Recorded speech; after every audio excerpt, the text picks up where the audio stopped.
Queridos irmãos, está um pouquinho baixo aqui o meu som, a impressão. Está o microfone. Meu assessor para assuntos microfonistas.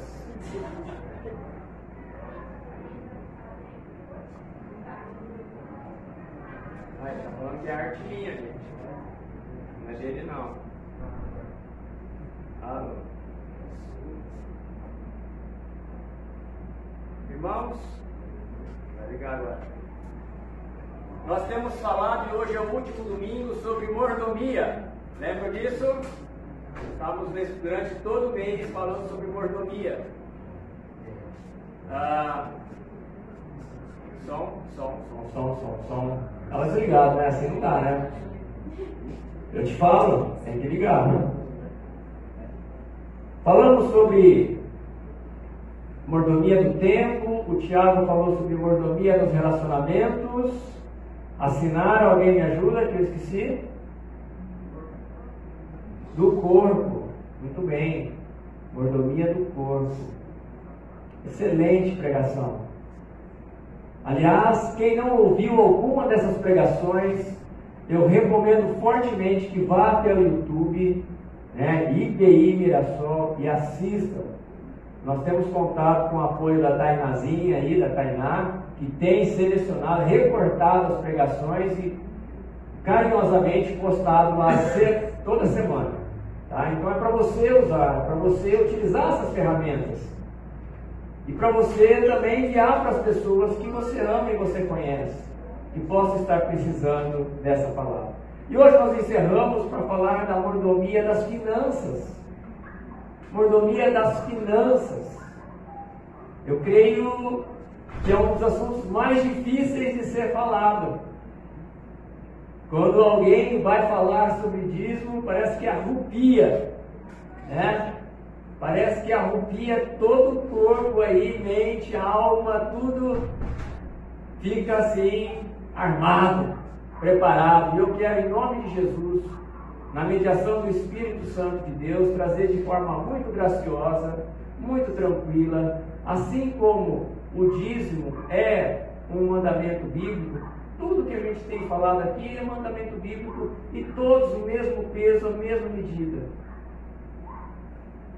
Deus requer de nós fidelidade. Deus requer de nós obediência em todos os aspectos. E o dízimo é um deles. As finanças é uma das áreas que Deus também requer de nós um cuidado especial. Um cuidado especial, nós vamos entender por quê. Muito bem, o texto está aí projetado, Provérbios 3, de 9 a 10. Provérbios 3, de 9 a 10, é um dos nossos versículos aí como importantes para essa questão. Honra o Senhor com os teus bens e com as primícias de toda a tua renda. Honra o Senhor com os teus bens e com as primícias de toda a tua renda, pois se encherão fartamente os teus celeiros e transbordarão de vinho os teus lagares. Queridos, eu tenho plena consciência de que nenhum outro tema bíblico recebe tanta oposição, ataque, de dentro da igreja, de fora da igreja. Quem não tem um amigo que já também, se a gente arrupia, ele trupia, né? Alguma coisa assim, né? 2 vezes mais, quando se fala sobre essa doutrina do dízimo. E de dentro, até teses de doutorados de líderes cristãos falando contra o dízimo, né? Há membros de igreja que se opõem fortemente também a essa doutrina. E eu não quero me furtar, eu não quero me omitir, eu não quero me acovardar e também não quero negligenciar o meu papel como seu líder, seu guia espiritual e omitir uma série tão importante como mordomia cristã, deixar de falar sobre o dízimo, sobre esse tema. Talvez grande parte, e agora eu já quero entrar, grande parte dessa oposição ao dízimo tem a ver com os desvios contemporâneos, ou seja, os desvios de hoje, que muitos líderes cometem, realizam, assim, de forma quase que diária, notoriamente dizendo, onde todos ficam sabendo, a imprensa rapidinho quer propagar essas coisas também, esses fatos. Então isso é amplamente divulgado e leva ao descrédito quando nós falamos de finanças de uma forma geral.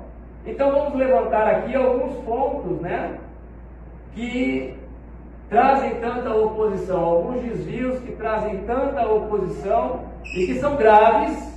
Quero afirmar isso, são graves. Nós não concordamos com isso e vamos falar aqui agora. Nós repudiamos, nós rechaçamos tudo isso que nós vamos colocar aqui, esses 5 aspectos. Então, o primeiro deles tem a ver com a manipulação de pastores para arrecadar dinheiro. Temos que ser claros, sinceros.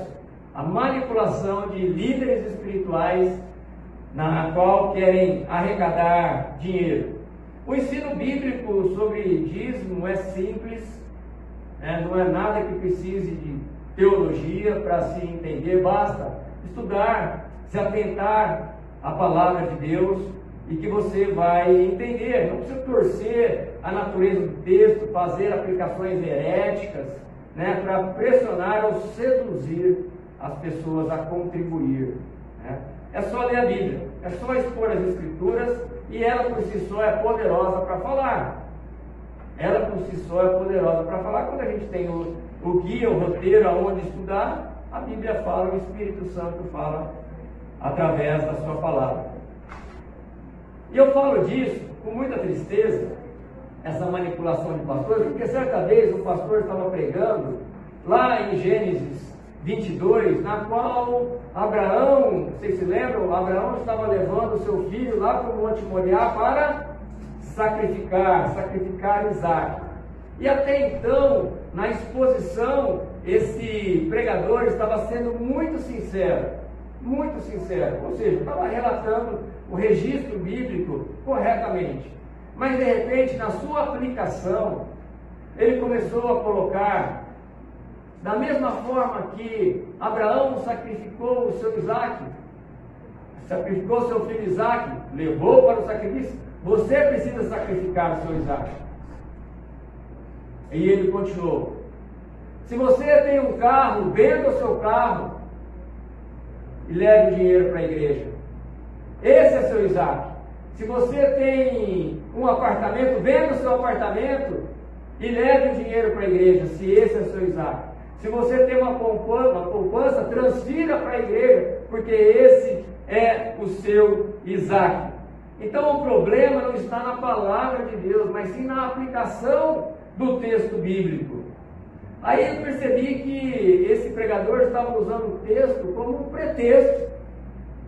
pretexto para tentar seduzir as pessoas de forma equivocada, para não dizer que poderia ser até de má fé. Mas vamos ficar com equivocada, Nós temos que repudiar esse tipo de distorção, de sedução, de heresia da palavra de Deus, para seduzir as pessoas a entregarem seus valores. Isso não é honra de bens, isso não é honra, de tudo aquilo que você ganha ao Senhor. Isso não está honrando o Senhor. Em segundo lugar, um outro erro é lidar com o dízimo ou com a oferta como uma barganha com Deus. E tem a ver também com liderança, porque a liderança é responsável por conduzir esse assunto dentro da igreja. Então, pessoas começam a manipular a palavra de Deus, a escolher textos bíblicos e fazer negócio com Deus. Selecionando alguns textos, como por exemplo, quem semeia com fartura, com abundância colherá. A alma generosa prosperará. Quem dá ao pobre, empresta a Deus. Mais bem-aventurado é dar do que receber. Aí então eu me torno um dizimista, não porque eu sou fiel à palavra de Deus, não porque eu sou obediente à palavra de Deus, ou porque eu quero servir ao próximo, mas porque eu quero receber mais. Se eu seleciono textos para formar pré-textos, no sentido de barganha, de negócio com Deus, isso não é bíblico, isso não é cristianismo, isso tem outro nome aí, é alguma coisa de investimento, né? Empreendedorismo da fé, mas isso não é a palavra de Deus. A motivação não é boa, a motivação não é pura, a motivação não é santa, isso é barganha, isso é um negócio com Deus, isso é feio. Isso é muito feio. As pessoas são levadas a serem dizimistas ou a ofertarem não porque querem ser fiéis a Deus, não, ou porque estão em obediência à palavra de Deus, mas por causa da falsa teologia da prosperidade. A falsa teologia da prosperidade que tem aí batido firme, né, em muitos templos evangélicos. E eu não estou dizendo, né, que quando você obedece aos preceitos de Deus, por exemplo, esses textos que eu falei aqui agora, não há bênção financeira. Há bênção financeira, certamente há, mas afirmar que prosperidade é apenas relacionado a dinheiro, a bens materiais, né? Isso não é bíblico. Não é bíblico porque há muitas pessoas pobres que são ricas espiritualmente. E há muitas pessoas ricas que são pobres espiritualmente dizendo também. Então a teologia da prosperidade tem levado muita gente a olhar para o dinheiro como um vetor que vai fundamentar o fato de ser uma pessoa abençoada ou não por Deus. Se ele tem, ele é abençoado. Se ela não tem, ela não é abençoada. Essa é uma falsa teologia, né? É um equívoco. Há muitos ricos pobres e há muitos pobres ricos, né? Felizes, bem-aventurados. Mas em terceiro lugar, há muita gente que se coloca na contramão da doutrina do dízimo por causa da volta das indulgências. E isso foi uma das teses lá de Martinho Lutero, no século XVI, na qual veio a reforma religiosa, né? Martinho Lutero era contra as indulgências. É triste e lamentável ver como muitas igrejas, né, e principalmente aquelas chamadas neopentecostais, o que eles têm feito hoje para seduzir, né? Criando mecanismos, né, formas, meios e métodos para a arrecadação de dinheiro. Cada vez mais criativos, é verdade também, né? Mas cada vez mais distantes da palavra de Deus. É rosa ungida, é feijão ungido, é lenço ungido, é um patuá que vai na bolsa da mulher, é um patuá que vai na carteira do homem. E sempre pegam lá no Antigo Testamento um tema bíblico para dar assim uma roupagem de texto bíblico, né? É muito triste isso, né? São tantas coisas que as pessoas usam hoje para enganar os incautos, enganar aquelas pessoas que não conhecem a Bíblia, não estão fundamentados nas Escrituras, esses ensinos. Tem mais a ver com misticismo, não é? Do que cristianismo, coisas místicas. A Bíblia, queridos, não é uma regra de fé, é a única regra de fé. Então o profeta Oséias, Deus fala por meio do profeta: o meu povo perece por falta de conhecimentos. E sabe para quem que Oséias estava se dirigindo? Para os sacerdotes, não era para a igreja, era para os sacerdotes. Meu povo está perecendo porque você, sacerdote, não está pregando a palavra de Deus, a correta palavra de Deus.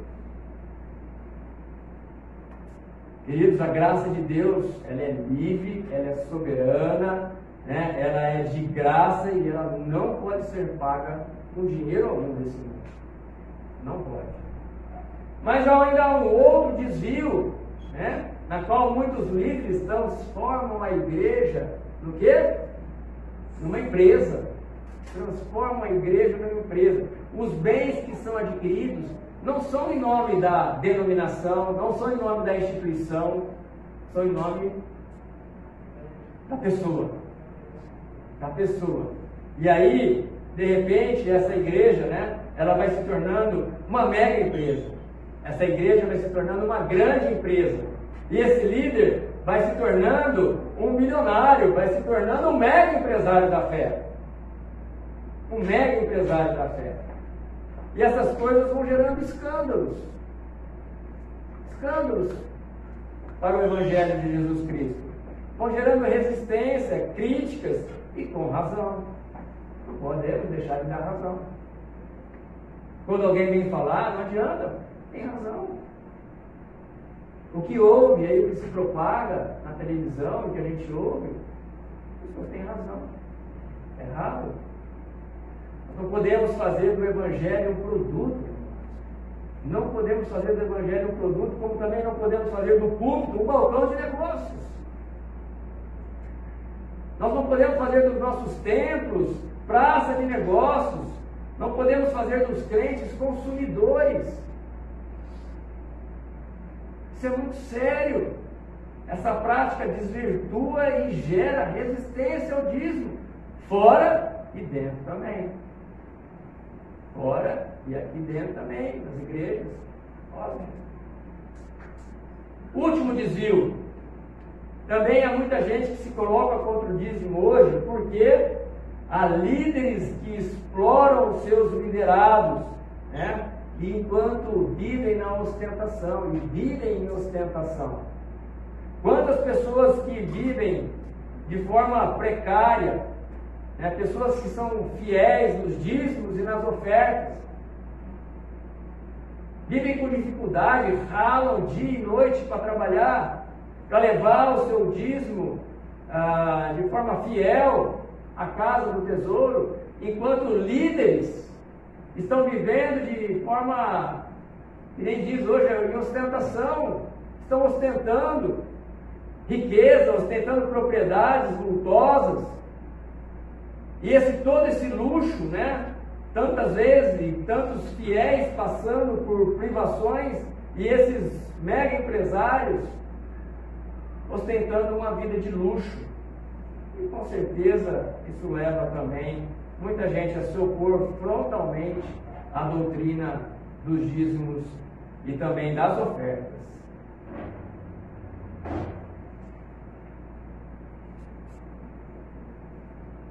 Muito bem, eu falei de ações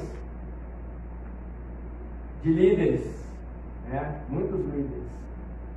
Isso é real, acontece, e talvez não seja novidade para nenhum de nós aqui, o que eu acabei de falar. De repente eu falei uma coisa que vocês já tinham captado, só que eu falei de uma vez só.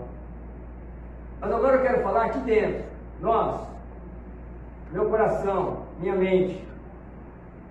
Talvez isso esteja acontecendo com você. Eu vou ser um pouco mais longo aqui agora, porque são má compreensões do texto bíblico, ou são desculpas infundadas. Você responde para Deus, mas para mim. Má compreensão do texto ou desculpas infundadas.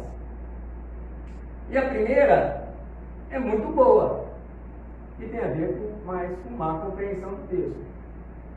Você pode me dizer que o dízimo é da lei cerimonial e esta lei foi abolida na cruz. Olha, tá certo, um argumento que aparentemente parece razoável, até teologicamente dizendo, muito bem consubstanciado, só que tem um problema aqui. Um problema, que faz toda a diferença, claro.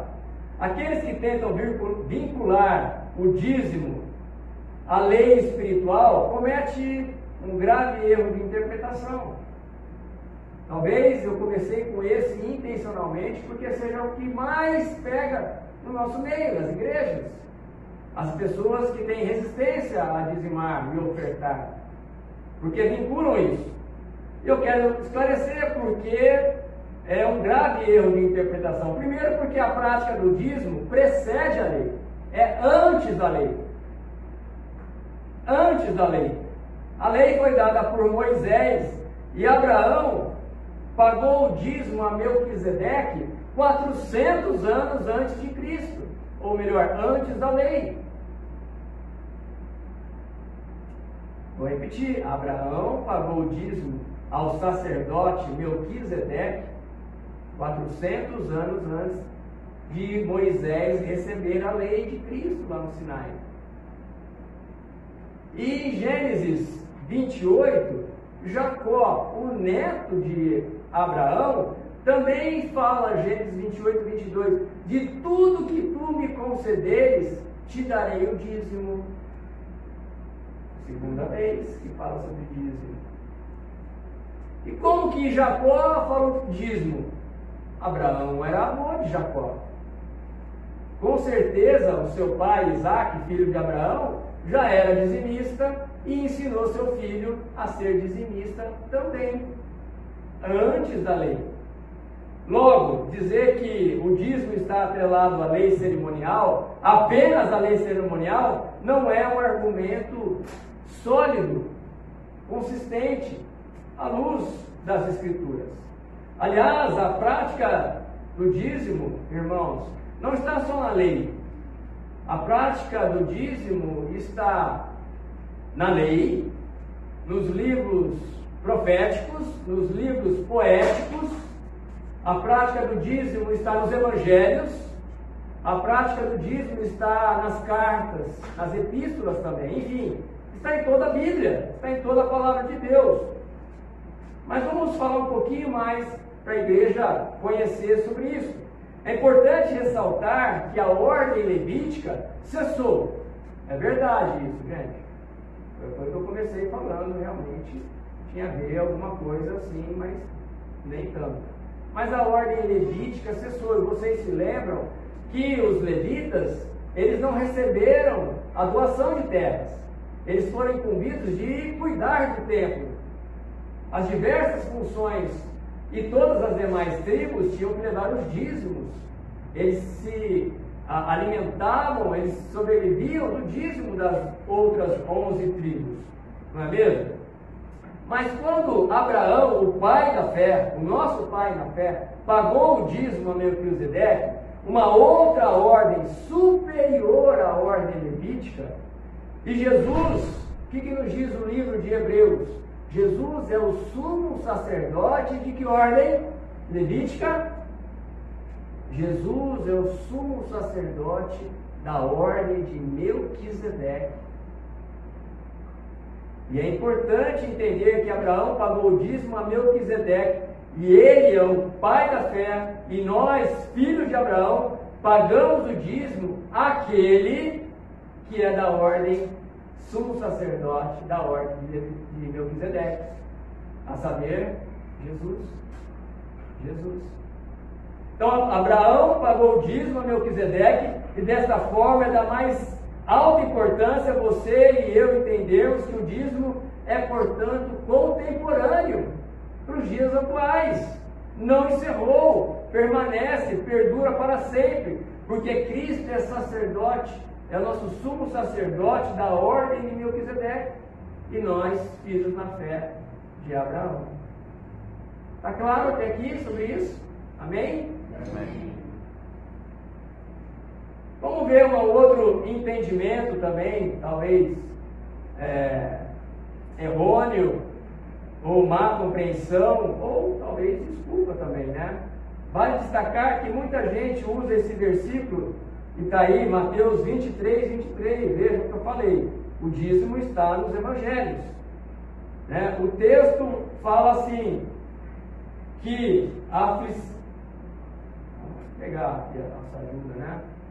Ai de vós, escribas e fariseus, que dá o dízimo do endro, do hortelã e do cominho, e negligenciam o principal da lei, que é a justiça, a misericórdia e a fé. Vocês deveriam fazer essas coisas sem omitir aquelas. O que Jesus está querendo dizer? Ele não está condenando aqui a prática do dízimo, de jeito nenhum. Né? Ele está condenando a forma que os escribas e fariseus dizimavam. O que ele está dizendo? Olha, os escribas e fariseus, nós damos o dízimo até das hortaliças. Endro, hortelã e cominho são hortaliças. eles estavam querendo dizer que dava o dízimo até da hortaliça. E no entendimento dos fariseus, isso era um salvo-conduto para eles. Quer dizer, se eu dou o dízimo de tudo, então eu sou bambambam, eu estou bem, orgulho. E Jesus vem, pá, olha, vocês deviam fazer essas coisas sem omitir, sem se esquecer da justiça, da misericórdia e da fé. Eles pagavam o dízimo, mas estavam negligenciando outros elementos mais importantes do que o dízimo, que é a justiça, a misericórdia e a fé. Então Jesus está reafirmando esse ensino, está dizendo que nós não podemos, em nome da graça, dizer eu estou livre do dízimo. Porque se eu, em nome da graça, estivesse isento do dízimo, também, em nome da graça, eu estaria isento do quê? Da justiça, da misericórdia e da fé. Estamos isentos da misericórdia, justiça e da fé, porque vivemos no tempo da graça? De forma alguma. Também não estamos, então, livres do dízimo também. Mas em terceiro lugar, olha, pastor, eu não sou dizimista, porque o dízimo era para sustento dos sacerdotes, e esse já não existe mais. Eu vou ser até um pouco rápido, porque é um pouco até básico isso, né? Leitinho espiritual. Uma coisa interessante, né? Parece também uma colocação de oposição ao dízimo muito forte, né? Teológica, consistente, mas vamos entender uma coisa. Os sacerdotes ainda não existiam quando Abraão pagou o dízimo, né? Os sacerdotes não existiam. A classe sacerdotal levítica cessou, é verdade. Porém, nós todos somos sacerdotes reais. E mais do que isso, hoje nós não temos sacerdotes mais da ordem levítica, mas nós temos o quê? Ministros do Evangelho. Nós temos homens e mulheres que são ministros do Evangelho. E o apóstolo Paulo vem também nos falar um pouco, vem como que regulamentar isso, trazer mais luz ainda a isso. Ele vai usar a seguinte expressão para o sustento dos pastores, dos ministros da nova aliança. Olha o que Paulo diz em 1 Coríntios 9, 13 e 14. Não sabeis vós que os que prestam serviços sagrados do próprio templo se alimentam? E quem serve ao altar, do altar tira o seu sustento? Da mesma forma, o Senhor ordenou que os que anunciam as boas novas vivam pelas boas novas. Os que anunciam o Evangelho, os pregadores da palavra de Deus, os sacerdotes, os ministros da palavra de Deus, devem ser pagos pela igreja que eles servem. Aqui, de forma alguma, Paulo está falando dos sacerdotes levíticos. Não, ele está falando dos ministros.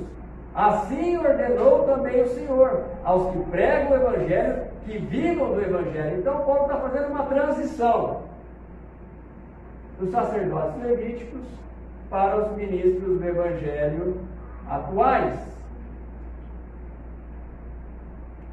Amém? Tudo bem até aí? Vamos lá, mais um. Olha, pastor, o dízimo era trazido para o templo, e hoje nós somos o templo do Espírito Santo. Não tem mais sentido trazer, então, o dízimo. Eu acho que esse ainda é mais rudimentar, mais básico que o anterior. Hoje nós somos o templo, sim, somos o templo do Espírito Santo.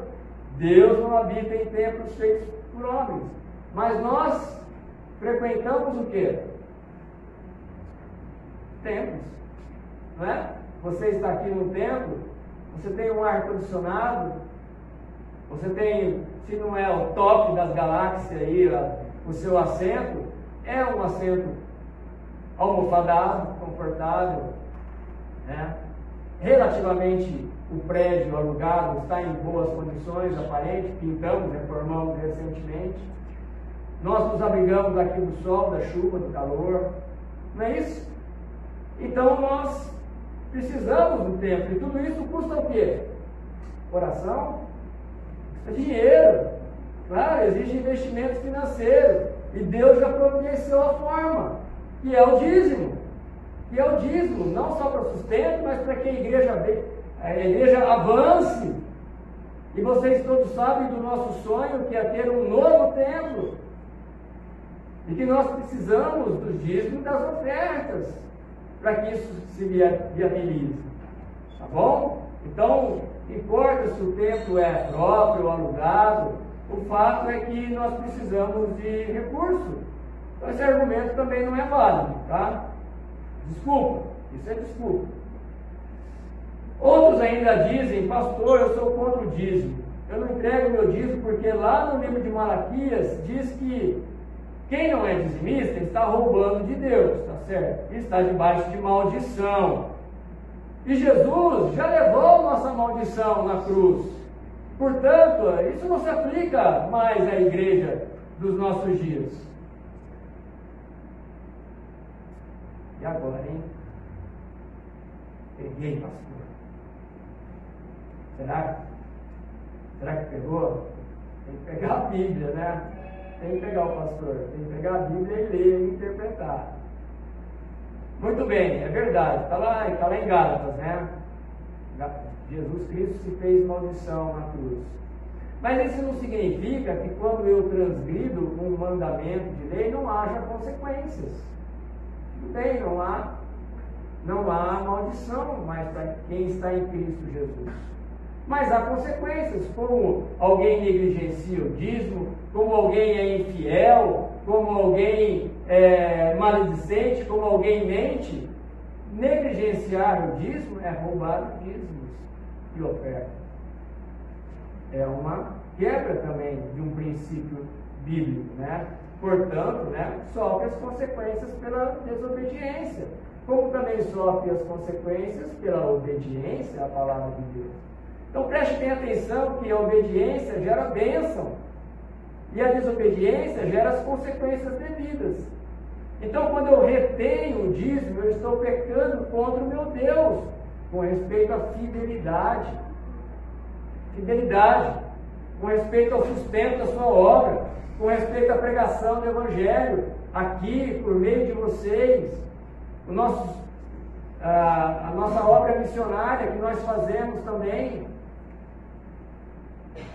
Então não posso usar esse argumento, porque esse argumento tem muito mais a ver com amor ao dinheiro. Eu não quero dar e eu começo a achar desculpas. E é por isso, queridos, que o dinheiro é chamado nas Escrituras não como uma moeda, mas como um senhor. O dinheiro é mencionado por Jesus como um senhor. Aliás, Jesus só se referiu a senhor a dois seres, ou melhor, a um ser e uma coisa.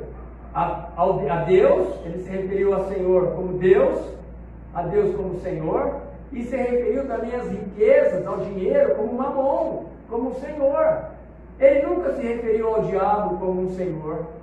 Ele nunca se referiu às autoridades, aos domínios como um Senhor. Mas ele se referiu ao dinheiro como um Senhor. E esse Senhor, ele é carrasco. Ele escraviza. E exige dedicação exclusiva, tempo integral. Por isso que Jesus falou, você não pode servir a dois deuses. Ou serve a Deus ou serve ao dinheiro. Reter o dízimo, então, é roubo, queridos. Não tem outra palavra, porque é a palavra do Senhor. É uma apropriação indébita. Vamos lá para mais uma desculpa. A contribuição deve ser voluntária e não imposta. E aí, alguns vão lá e buscam o texto também de Paulo. 2 Coríntios, capítulos 2 e 9.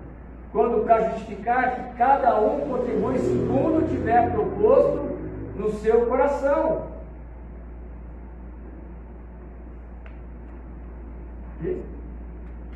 Isso. Cada um deve contribuir segundo estiver proposto no seu coração, pastor. Está lá na segunda carta de Coríntios, capítulo 8 e 9. É verdade, é isso falar mesmo, gente. Aliás, eu até já falei aqui, né, que cada um deve contribuir segundo o que tiver proposto no seu coração. Que Deus se agrada àquele que dá com alegria. É verdade. Só que tem algo aí que talvez seja uma novidade para você.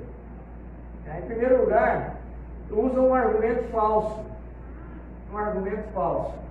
Porque Paulo não está tratando do dízimo nesse texto. Paulo não está tratando do dízimo. O que Paulo está fazendo, irmãos e irmãs, ele está organizando uma campanha de arrecadação de dinheiro, de oferta, para os crentes, para os cristãos pobres, lá de Jerusalém. Então, é uma campanha na qual ele está fazendo com as igrejas ali que ele fundou, para levar essa oferta, né, ao final, levar juntamente com uma comitiva esses recursos lá para os pobres de Jerusalém. Então, de fato, aí é voluntária a contribuição. Está certinho, Paulo, o texto. É voluntário mesmo, e cada um dá segundo tiver proposto no seu coração. Porém, o dízimo não é voluntário. O dízimo não é uma questão de eu penso, eu acho. Se eu não estou com alegria, eu não vou dar. Não, o dízimo é norma, é ordem, é imperativo, é uma ordenança divina. Eu não posso mudar isso. Eu não posso flexibilizar aquilo que Deus estabeleceu como um princípio. E também não posso dar desconto no dízimo, tá? Não posso dar desconto no dízimo também. Agora está bom, então, que você entrega 5%, tá bom? Não está bom. Eu não posso dizer isso, eu não posso mudar a palavra de Deus. A palavra dízimo significa literalmente 10%. Lá, nos originais hebraicos, significa 10%. Vale destacar que Deus também é dono de tudo. E Deus não é só dono dos 10%, não. Deus é dono dos outros 90% também. Por isso que nós somos mordomos. Nós somos só administradores, gestores, tudo é de Deus. Tudo é de Deus. Nós devolvemos a Ele. Então você não dá dízimo, tá? Quero corrigir a sua fala. Nós não damos dízimo. Nós retornamos aquilo que é devido a Deus. Nós pagamos o dízimo. Vamos lá, mais um. 7. Eu acho que a igreja deve ter uma cota de colaboração para o seu funcionamento, pastor. Como assim? Os membros da igreja se cotizam aí, vê quanto é que fica as contas aí, né, de energia, de água. Vamos nos cotizar uma cota de participação. E aí nós cobrimos o orçamento, está tudo resolvido. Pode ser assim? Pode. O grande problema aí é que eu não tenho autorização para mudar a palavra de Deus. Não foi o homem que instituiu o dízimo, foi Deus, tanto na antiga quanto na nova aliança. Foi Deus. Que os membros se cotizem para ajudar a igreja numa determinada proposta, campanha, tudo bem, legal. Vamos trocar esses ar-condicionados, esses aparelhos, porque não dá 12 mil BTU, 24 mil não está dando. Vamos colocar 60, gente? Vamos fazer uma campanha? Quem pode dar aí? Vamos lá. Tiago vai dar 1.000. Vamos ver os caras mais bem abastados aqui. Tiago, 1.000. Toninho, 5.000. Tião, 3.500. João Paulo, empresário, mega empresário. Da fé não, do ramo de acessórios. Dá 10. Muito bem, Natália. Né? Tudo bem assim, queridos, mas cota de participação não é bíblico, né? Então a gente não pode partir para esse campo. 8º, pastor, o que eu ganho é pouco. Também isso é algo cotidiano, o que eu ganho é pouco, não sobra para dizimar. Deixa eu te dizer algo muito sério. Meu amado irmão e irmã, se você entender dízimo como sobra, você não entendeu nada. Até agora. Se você entender o dízimo como sobra, você não entendeu nada. Nada. Leia sua Bíblia de novo, no Velho e no Novo Testamento. Reveja esse sermão lá no YouTube, daqui a pouco, mais para frente. E você notará que dízimo é primícia. Honra o Senhor com os teus bens e com todas as primícias da tua renda. Primícias significa as primeiras coisas. As primeiras coisas. Deus não é Deus de sobra. Se você acha que Deus é Deus de sobra, sabe o que Deus vai fazer? Deus vai soprar o pouco ainda que você tem. Não por satisfação, mas para você aprender sobre essa questão. Pedagógico, não é punitivo, é pedagógico. Deus não é Deus de sobra, Deus é Deus de primícias. E a ordenança bíblica é: honre o Senhor com as primícias. Honre o Senhor com as primícias. O dízimo é uma questão de fé. Porque matematicamente falando, é verdade, né? 90% é menos que 100. Não é? Se com pouco já não está dando 90, é menos ainda. Mas querido e querida, presta atenção nisso. Olha aqui para mim. É melhor ter 90% com a bênção de Deus do que 100% sem a bênção de Deus. Tá? Escreve isso no teu coração. É melhor ter a bênção de Deus um pouco do que ter o desagrado de Deus no todo. Quando você entrega o dízimo, você está dizendo: eu dependo do provedor, eu não dependo da provisão. Eu dependo do provedor e não da provisão. Mais uma, já estamos encerrando essa parte. Eu não sou dizimista, mas eu dou oferta.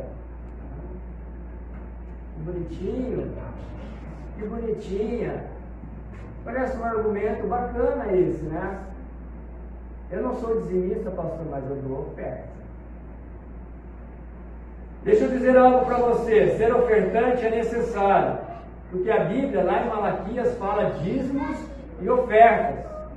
Dízimos e ofertas. Então o crente, ele é dizimista porque ele paga o dízimo, né? E ele agora, ele dá oferta porque ele é generoso. Ele dá oferta porque ele é generoso. No dízimo ele é fiel, nas ofertas ele é generoso. Vão entrando aí, galera, se assenta e se aquete. E os pais, segura a onda aí. Está acabando.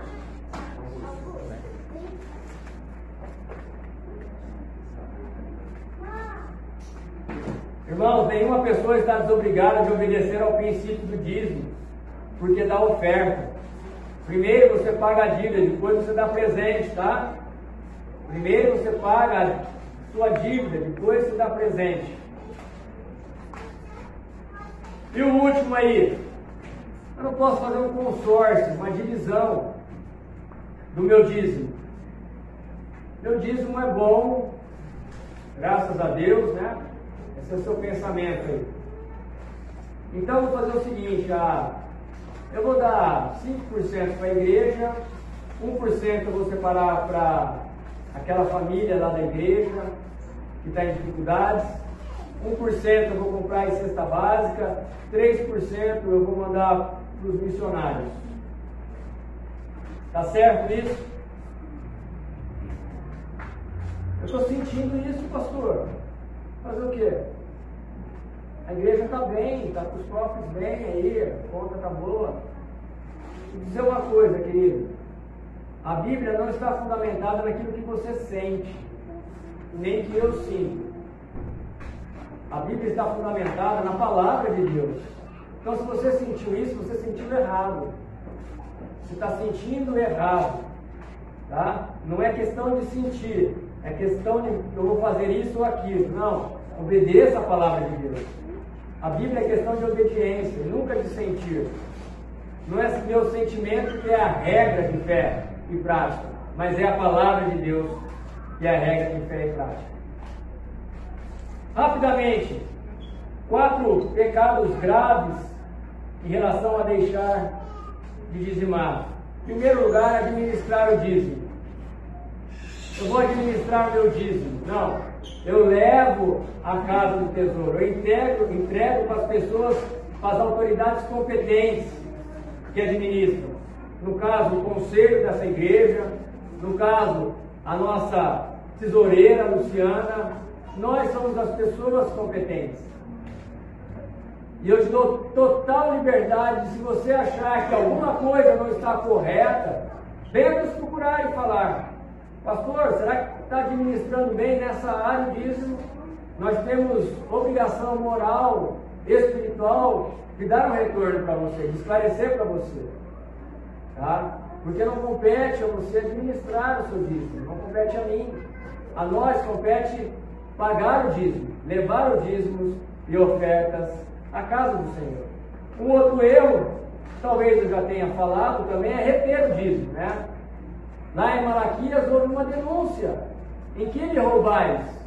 Vocês me roubam, né? Nos dízimos, nas ofertas. Deus falando: vocês estão me roubando nos dízimos e nas ofertas. Quando eu retenho o dízimo, a Bíblia está me dizendo que isso é um roubo. Isso é um roubo. Não posso reter o dízimo sem cometer esse grave pecado de roubar a Deus. Porque o dízimo não é meu, é de Deus. Ele é santo ao Senhor, aliás. Um terceiro, subtrair o dízimo, né? Diminuir o dízimo.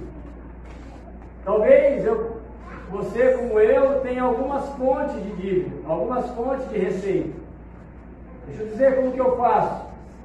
Eu vou separando as fontes de receita fixa que eu tenho. Eu separo as fontes de receita oscilantes das minhas assessorias de bombeiro, né? De segurança contra incêndio. Eu também faço uma outra coluna com aquilo que eu gasto nessas assessorias. Por exemplo, meus deslocamentos de carro, custos com taxas. Depois eu faço a subtração dessas assessorias, eu tenho um total.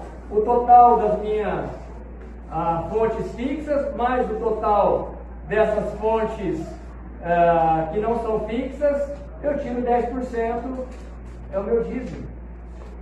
Então eu não posso subtrair o dízimo. Eu não posso omitir nenhuma das minhas fontes, porque o nosso versículo-chave é: honrai o Senhor com todos os teus bens e todas as primícias de todas as tuas rendas, todas elas. Então não omita nenhuma delas. Tem gente que pensa que Deus não está vendo, que Deus não conhece todas as suas fontes de renda. Deus conhece todas, querido. Todas elas. Então, quando a próxima vez você for fazer um Pix, assinar um cheque, colocar no envelope, coloque 100%, coloque 10% integralmente. Não omita, né? Não subtraia o dízimo. E o último pecado é que nós roubamos o Senhor nos dízimos das ofertas. Tem gente, tem crente que é maravilhoso. É homem, é mulher de oração, está sempre pronto para servir. Você chamou, eis-me aqui. Eis-me aqui. Só que não é dizimista. Não é dizimista. Aí a pessoa diz: mas pastor, essa área não tem tanto problema, essa área não é tão relevante. Aliás, a igreja está com saldo bom. Queridão, não chame de irrelevante aquilo que Deus estabeleceu para a sua igreja. Não chame de irrelevante aquilo que Deus estabeleceu para a sua igreja.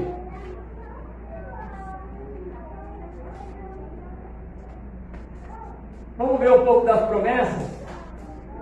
Essa é uma fase boa, né? Uma parte boa. Quero finalizar com as promessas. Porque o Senhor, lá em Malaquias, fala para a gente fazer provas dele. Aliás, é a única passagem bíblica que eu me lembro que o Senhor permite que a gente faça a prova, colocar o Senhor à prova. É a única área. Bom, primeira bênção, fazei prova de mim se eu não vos abrir as janelas dos céus. Irmãos, quem abençoa é Deus. As janelas não são abertas pela mão do homem, mas pelas mãos de Deus. Não são abertas na terra, elas são abertas no céu. No céu. O que você quer para a sua vida? Janelas abertas ou janelas fechadas? Você responde para Deus. Janelas abertas ou fechadas? Você está em dúvida? Está apegado ao dinheiro, irmãozão? Faça a prova de Deus.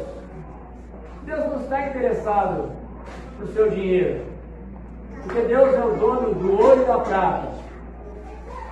Amém? Deus é o dono do ouro e da prata. Mas Deus está interessado, sim, no nosso coração. Ele não quer nosso dinheiro, Ele quer o nosso coração. Ele quer a nossa fidelidade. E eu não estou falando só de dinheiro não, viu gente? Nós não somos daqueles que materializam as bênçãos de Deus.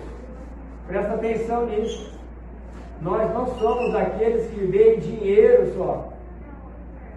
Há muitas formas de bênçãos divinas. Porque tem muita gente com apartamento em cobertura, há muita gente desfilando aí com carros importados, há muita gente aí com uma conta bancária robusta, mas que está vivendo uma vida miserável, é infeliz, é paupérrimo espiritualmente. Como a igreja de Laodiceia, lá em Apocalipse, ela disse assim à igreja: estou rica e abastada, não preciso de coisa alguma. Aí Jesus vem e diz: você é pobre, cega, nua e miserável. Tem muita gente que mora em casa alugada e é feliz. Tem muita gente que não tem casa própria e a família é bem-aventurada, os filhos são uma bênção. Não vamos materializar tudo. Mas é claro que também, por outro lado, a bênção de Deus passa pelo econômico também, pelo material, mas não se limita a ele somente.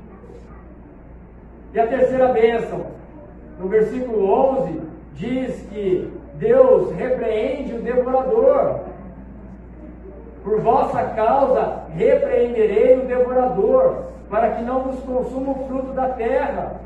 Há muitos devoradores hoje, como gafanhotos, que vão devastando tudo. Eles entram assim, a gente não vê para onde foi o salário. O profeta Ageu chega a dizer que quando você retém o dízimo, é como se você colocasse o seu salário. Presta atenção, gente. Crianças, presta atenção aqui no pastor. O profeta Ageu chega a dizer que quando você retém aquilo que é devido a Deus, o restante do seu salário, o seu salário, é como se colocasse num saquetel furado, numa bolsa furada. Você não vê, de repente passou um mês, ou melhor, o mês nem começou ainda, você já foi embora do seu salário.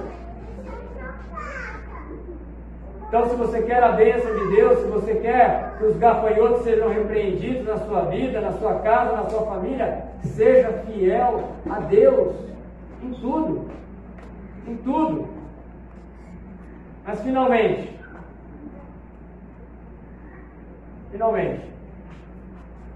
você será considerado bem-aventurado. Versículo 12, de Malaquias 3,12, diz: então todas as nações o chamarão de abençoados, bem-aventurados, pois sua terra será cheia de alegria, diz o Senhor dos Exércitos.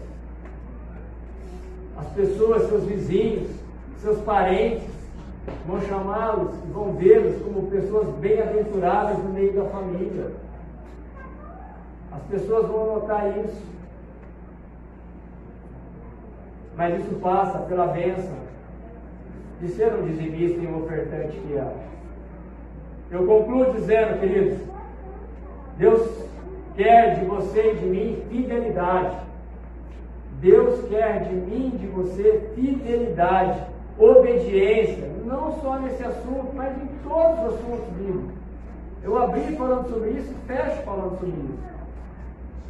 Especificamente, eu estou falando sobre finanças hoje.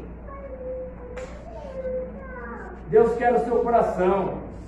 Quando você trouxer o seu coração para Deus, todas as outras coisas, as demais coisas, virão a reboque.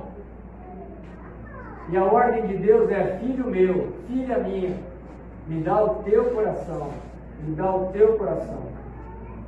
Honra o Senhor com os teus bens e com as primícias de toda a tua renda, e se encherão fartamente os teus celeiros, e transbordarão de vinho os teus lagares. Faça a prova de Deus nessa área. O Senhor quer que nós façamos prova de Deus nessa área. Que Deus nos abençoe. Em nome de Jesus. Amém. Fecha teus olhos um instante e fale com Deus se Ele falou com você nesse momento.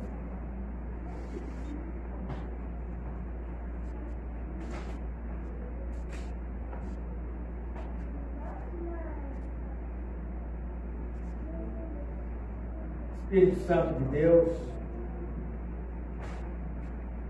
foi cansativo, Senhor, falar sobre tudo isso. E também estou certo que está sendo cansativo os meus irmãos ouvir tudo isso. Às vezes até dolorido. Mas eu te peço, Espírito Santo, que o Senhor trabalhe essa palavra em nossos corações. Que a tua vontade seja feita, e não a minha, não a nossa, mas venha o teu reino em primeiro lugar, e faça-se a tua vontade em nossas vidas. Nos transforma, Espírito de Deus, em filhos obedientes, fiéis, porque o Senhor é fiel com aqueles que são fiéis ao Senhor. O Senhor se agrada e abençoa aqueles que são obedientes ao Senhor. O Senhor se agrada àqueles que te entregam completamente o coração. Por isso, Espírito Santo, nos ajude a que isso seja uma realidade em nossas vidas a partir de hoje, nessa área dos dízimos e ofertas. Nós te pedimos isso, em nome de Jesus Cristo. Amém. Amém. Queridos irmãos,